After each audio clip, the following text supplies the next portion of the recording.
مسلمان ممالک تمہارے ہاتھ سے نکل جائیں گے مسلمانوں، یہ عراق اور اردن اور یہ اور وہ، یہاں تک کہ ترکی، سعودی عرب کا بھی شمالی حصہ نکل جائے گا۔ البتہ مدینے کا جو ان کا پروگرام ہے اس کو اللہ نہیں پورا ہونے دے گا، مدینے میں داخلے کی ان کی اجازت نہیں دے گا۔ بہرحال یہ سارا کچھ ہونے والا ہے۔ وہ وقت بھی آنے والا ہے کہ حضور کی حدیث کے مطابق ایک شخص کے 1000 بیٹے ہوں گے تو 999 ختم ہو جائے گی ایک بچے۔ یہ وقت بھی آنے والا ہے کہ حضور فرماتے ہیں اتنی بڑی جنگ ہوگی، اتنی خوریزی ہوگی کہ پوری زمین اٹ جائے گی نہ لاشوں سے۔ تو پرندہ جو ہے کوئی، ایک تو پرندے ہوتے ہیں کہ جو مردار خور ہے، گدھ ہے، وہ تو بڑی خوشی سے اترے گے، تناول فرمائیں گے لاشوں کو۔ اسی طریقے سے کوے ہیں، چیلے ہیں، لیکن جو نفاست پسند پرندے ہیں وہ لاش کے اوپر اترنا نہیں چاہتے۔ تو ایک پرندہ اڑتا چلا جائے گا، اسے کہیں زمین پر اترنے کی جگہ نہیں ملے گی، لاشیں ہی لاشیں ہوں گی، یہاں تک کہ وہ تھک ہار کر اس کی جو ہے پر جواب دے جائیں گے، گرے گا تو لاش پر گرے گا۔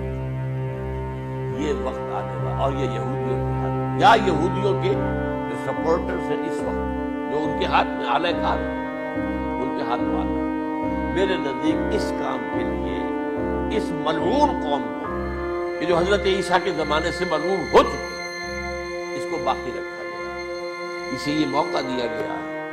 اس نے اسرائیل بنا لیا ہے، تقریباً 2000 سال کے بعد وہ دوبارہ آ کر آباد ہوئے اس سرزمین میں جہاں سے نکال دیے گئے تھے 70 عیسوی کے اندر۔ یہ سارا کچھ کیوں ہو رہا ہے؟ ان کا یہ استثناء کیوں کیا گیا؟ یہ بڑی تلخ بات ہے، یہ یاد کرنا، کیونکہ یا تو قوم اسی وقت ہلاک کر دی جاتی ہے جیسا کہ ہوا قوم نوح، قوم ہود، قوم عاد، قوم ثمود، قوم شعیب، یہ ہوا کہ نہیں ہوا؟ اور سدوم اور عمورہ کی بستیاں جہاں حضرت لوط بھیجے گئے، اور آل فرعون جو ہلاک کیے گئے، یا تو پوری قوم ہلاک کی جاتی؟ نہیں، یہ یوں سمجھیے کہ اس پورے معاملے کو درمیان میں سے ایک وقفہ دے دیا گیا، حضرت عیسیٰ کو اٹھا لیا گیا اور حضرت عیسیٰ دوبارہ آئیں گے۔ یہ کیوں کیا؟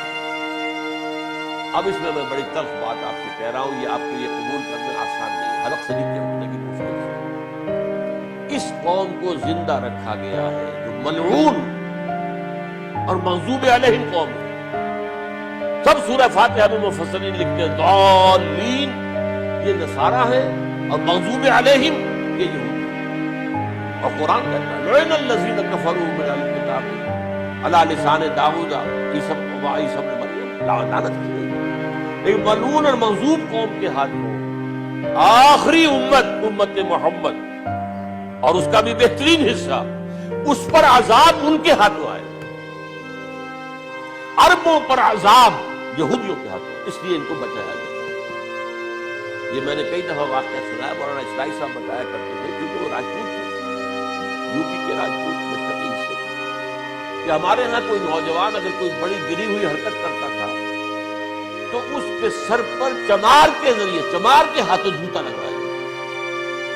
اگر راجپوت کے سر پر راجپوت کا جوتا گرا تو چلو تکلیف تو ہوئی، لیکن یہ کہ راجپوت کا جوتا گرا ہے، پڑا ہے، لیکن راجپوت کے سر پر چمار کا جوتا، جس کو آپ انگریزی میں کہتے ہیں to add insult to injury, وہ تکلیف بھی ہے جوتا کھانے کی اور انسلٹ ہے کہ ایک چمار مار رہا۔ یہ امت سب سے خیر امت ہے، کنتم خیر امت اخرجت للناس۔ اس کے لیے عذاب بھی بدترین آئے گا، اور کن پر آئے گا؟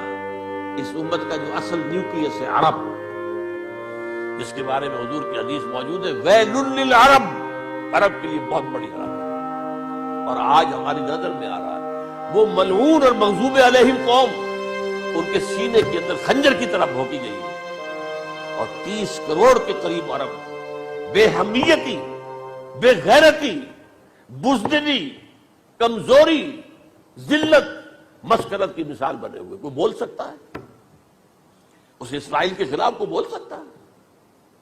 30-35 لاکھ آدمی ہے اسرائیل کے اندر یہودی، اس سے زیادہ تو امریکہ میں 50 لاکھ کے قریب، کل 1.25 کروڑ آدمی ہے یہ یہودی پوری دنیا کے اندر۔